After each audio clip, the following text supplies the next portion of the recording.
Les bossés Sambela nzambe na yo biso pe tozo sambela kono yo ke na bana poto mawa popozo beleki eleki ye eleki mingi.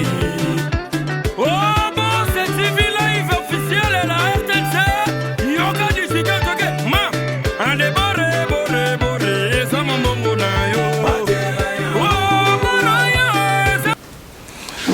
Merci peuple congolais de partout, peuple congolais surtout dans Michigan, dans la ville à Kalamazoo d'Ozali, chers amis éternantes, chers fidèles des éternantes.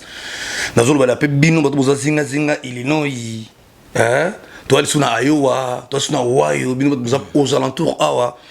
Oza elo moko quand tu es pendant to biboui, Boss TV Live da chaîne à Mambobele.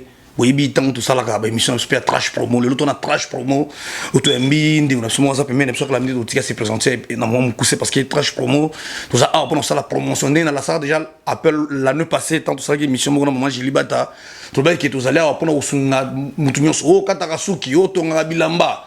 Donc les autres on a sang ya conteneur bino le lagi trop surtout na mondo ba mibi bando comme belé net ndeko moko calamité na songele parce que ba benga pona ye ya tout le sabatu na niveau ya Kinshasa donc conteneur ça les ceux qui 6 mois ceux qui pendent ni comment te ma vote public mais les autres yambi de à Boss TV ça pour en place sur ce plan harmonieux tout yambi ndeko na somo boye et le mieux ba bien depuis là ça fait presque déjà tout ba 6 ans en na kati Amérique donc Kazo est vrai c'est marié père de plusieurs enfants donc toi ali wana tu MBA parce que hier a ouais peut rouler là batu a ba bon a rouler kana chaîne na biso pour expliquer parce que deux gens coulisses ça regarder un conteneur qui nda Kinshasa comme maka a mon expérience est belé et lelo alinga kami bimana poisa na Boss TV la chaîne du moment bino ba oyo otala Boss TV boy ba peke tout ça na ndeko na biso o moninga so na kotima kambo za ba jeter c'est rimo quoi ba taxi ouais to bengana mermo muibia ta to telemela tambula mais lobina yango anu to le ta to kotaki makambo to yambaki ndeko na super mobile ya Guillaume tu soka wasali ba taxi ane kitoko est-ce que na leli na mboko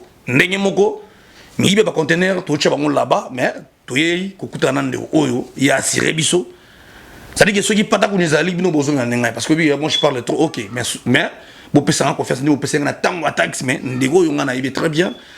C'est une personne où aïe puis a assuré la mort au pami basirambo yazali alors hier comme c'est ce qui conteneur naïe bon sami kalaming itiawa surtout de bande au Kalamazoo ça sera pour la première fois depuis que Kalamazoo 2 ans au Kende kalaming ziba msusu ba kuti ba 2 ans maintenant tozui lisungi ya boite qui ba sur conteneur tout besoin biloko na bino ko banda na porte ndako tie qui na Kinshasa alors on dégolisé Olivier na pesa no mbote quand des toujours bonne santé ouais Boss TV santé kitoko sangoni no mimi biso bande ko batala biso na binitio. Yeah, juste tout ça un peu bref, juste dans mon coussé, ils ont sango ya conteneur, ils ont makam tout ça un peu déjà na coulisses, on sala un peu na bateau, na moi ba expérience tout na bateau misusu, pe na ba faille na bango, oh yo place bango ba trébicher, biso tout juste mayele wana, au corriger mon erreur wana, on a corriger ba erreur wana, comme on a moyen ko de l'avant quoi. En tout cas, on est dans mon exception qui déjà le 25 août plutôt, il y a mois prochain, les autres on a juillet, chers amis, pour être occasion le 25 août il y a comment le mois prochain awa car on année tous ali donc déjà ne Olivier exception qui a prêt à bana ko yamba ba kolina bino ce qui veut dire que et le retour ça nango ils à la bateau ils à la train ils à la soki nene donc ne Olivier au commissaire mon na Kinshasa le 25 août vous allez dépôt à biloko na bino et le 10 septembre donc 2 semaines après ou une semaine na mondambo la plan Tamboli et qui place au salle embarquement et puis va plan qui alors ceux qui déjà en septembre Massou et Longwe Bouchaka 45 jours va plan y en Kinshasa ndenge moi bien et puis ndeko Olivier tout le monde va prier aller pour nous préciser batu non tout son nom kesima na adresse ni mo rotangi la batu adresse où il y a comment ils en a Richland awana. Oui, adresse, effectivement, ils sont à Richland, dans 87-74, Gesser Grove, Richland, Michigan, 49-0-83, zip code à Richland. Donc, ce qu'on demande sous parce que bandego, nous sommes balandi bien. Sûrement, adresse au défilé. Il y a pas écrit déjà adresse aux aona, ils ont pas on déjà on. Donc, pour na yango to kozala neti to kopesa bino tarif aba mituka. Mituka toza na voiture simple ils en a $2000. OK. voiture nyonso USV auto jeep ne to benga kango ils en a 2500 $2500 on a transport nango voilà tracto van ils en a $3000 voilà.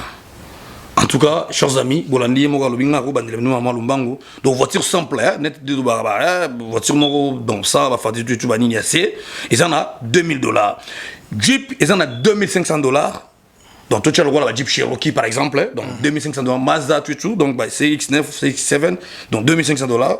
Van ou truck, ils en a $3000. Donc on a mon ba privé ça pendant moi abordable. Je crois que Olivier, est-ce qu'elle va prier on est battre parce que nous sommes côté na biloko na ye.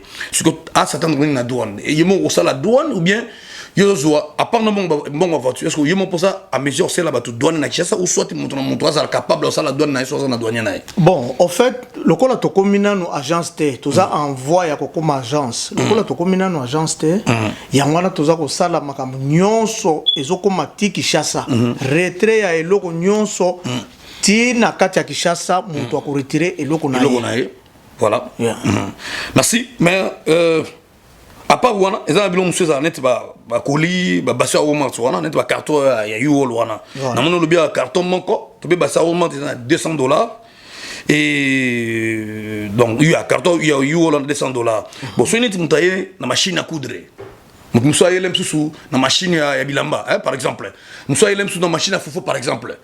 Bon, yango ça écoute na qualité écoute à pénalité. Donc yango prix nango ba nous facturons sur place les années. Voilà. Neti ba biloko nyonso ba divers biloko nyonso to ba neti ba kiti mbetu salon machine salle à manger. Wana eza ba biloko oyo to ko facturer sur place. To négocier prix eza biloko moko négociable to négocier to yebi eloko nini to ko pesa. Merci. Si vous prenez contact, n'habitez pas. Ça va vous adresse sur Fandi, je sais pas, donc un numéro de téléphone. Parce que ça va nous sauver dans bien calamité. Bon, un numéro on a déjà besoin de banque. Il m'a demandé plutôt ça les photos de nous défiler. Alors, il m'a expliqué bon on a tout balanda donc numéro, adresse, tout donc c'est un peu ça. D'accord. Pour na bao ba yebinga na si ba yebinga pour na bao to zakana bango mais le col ezana kati ya business un peu nini ko tambola partout. Numéro na ngai o ba ko zo ngai za 309 912 0364. Nazo répétant en sous 309 912 0364. Ngai na vandi na zapeka na Kalamazo awa 5018 na Cooper's Landings. Donc des adresses yangoana. OK, merci. Batoulan par exemple on appelé Vinaba ou le bavin dans les bavas sur les mots donc Bolandi boss toujours dans la recherche sur la émission ba genre tout ça bino depuis to kotama sur la télévision tout ça la émission ba genre nyonso yanto le bagi même sur Katarasuki au Kangarasuki trash promo yango trash na bino pour le migi zalarata to le bande bosolo c'est bosolo. Merci chers amis to mo chité déjà à moins qu'il n'a pas le monde de Olivier qui peut-être yo ko zong sanga dans zela ou soit to continuer ba plutôt to clore moi trash na biso tout ça le ouais juste le ko moko na ko souffler mingi.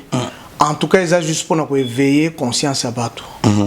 Toye baka, en tout cas, na yebi que no image à poto de photo bosanaka. To komi komo na makamnyo c'est ça bien. Oui, mais et pas na bisope nyonso ezana mutuya. Ngai nazo pesa faveur wana eza pona toluka tozala pena ba entrepreneur wana batu ya ba businessman tozala na bango. Conteneur nanga nazo sala te que non ezala kaka pona conteneur ya que non ngai ndem nazo louer non je fais même pas na mutuneti mutukoza na mutuka na biloko na yo je peux te donner un quart ya conteneur to kaboli to sali nini oye ozupe okeyi pona promotion ya business. Et ouais c'est un peu ça. En tout cas pe ba bisika pe musu ezali to ko banda pe ko pesa ba tuyo ya bisika ba ko so ba pe biloko en gros ezaneti na ko pesa exemple moko neti na Jacksonville ezana isika mutu ko kende asombi kambo ya ba catch na $100. OK. Kambo bao basali na banini ba yebi kambo bien carton ya minene na $100 pamba. Donc eza business to ko banda ko pe ko pesa ba tuyo Bokende pas évoluer masolo tambola ouais. Chers amis Boss TV toujours à la recherche yamara belé ba solution belé bomoni Olivier Mayemba Olivier Mutombo boyebi donc mamu halobi na chaîne nabiso je pense que topé sa chance et puis parce que ngana yebi qui na coulisse pas penser kenda alors na ça me rappelle donc le 25 août il y a année oyo donc dépôt il y a babilo ici bandi jusqu'au 10 septembre pour que conteneur et longo na kati mabela Kalamazo ça dit que le 25 août na adresse n'engezoli kana na ba écran wana donc boya na biloko wana bomona ezo flasher wana boya na biloko na adresse wana ko banda na ibite opesi bon RT na ibite baba noya déjà pendant heure nini pour que bakuta yo moko coordonnateur na solo sur place quoi. En tout cas numéro lokola ndenge za numéro za na wa kufungwama to ba à chaque appel to kozala wana pona ko répondre ba donc au personne a besoin de so aller capable pas Boss TV ya na epé donc akole kana epé neti awa na mutu mususu na diwe écoute c'est bana ya oh yebe pas Boss TV ako ripe ko ya ko tika pona facilité ya nini donc ya ko zoma nango ya. Chers amis, en tout cas, tranche na biso soki wana, merci na bino nde bozaki belé bozo na biso. Bo isité ba otu botikali bo ya na lombango bo contacter biso par rapport à ma solo bo salaka aux alra mécanicien to lobela musala na yo. Tu es tout le monde mbie Olivier Mayemba donc l'autre fois na maman Jili, président Guillaume Chiswaka, le Olivier ma troisième invité na biso ya na tranche promo ko lobelo ni alingi ko sala et puis ko sunga ba congolais parce que ba mi bio na ngana sa bino biso pour la vérité. Tout ça pour la vérité, ça c'est la bouche qui ba no ba vérité jusqu'à ma mort. Donc toi ali wana net si ba ndero bo pese ba plan bino bo ibine be sukeli bino mais je pense qu'il y a toujours au moins dans moi séance parce que Boss TV journaliste nabino donc chroniqueur nabino donc yo do hasard on a pour na peuple tout ça toujours pour ça la musala merci ndeko Olivier sur mon bout des moi deux personnes je sais pas donc pour tous ceux qui sait ouais ko zangate premièrement nazo saluer ma très chère épouse voilà Hortense Yombo et les enfants à la maison Michel Droyem bon en tout cas na pesi mbote na ba oya biso to baza ebele ba Dele Mobutu ba Serge Bena ba Serge Bena Isidore en tout cas Mimi Kola en tout cas oya bino yango wana quoi en tout cas esengo mingi tozana ba Daniel en tout cas ba baza ebele ba Nasima Foala bazali en tout cas mère double motema tama pasa en tout cas yo yebi ba sommet kapesa masolo yango toujours ouais Mobala Makati Ndumba merci chers amis la petite la mère de mes enfants Lise Mukandla patron na wana takate même na bivese verso Germian et puis mbote na Thierry Mouya mbote na Serge Bena l'analyste demsinda mama mama tukati wana les bossés sambela nzambe na yo biso pe tozo sambela kono yo ke la bana poto mawa popo zobeleki eleki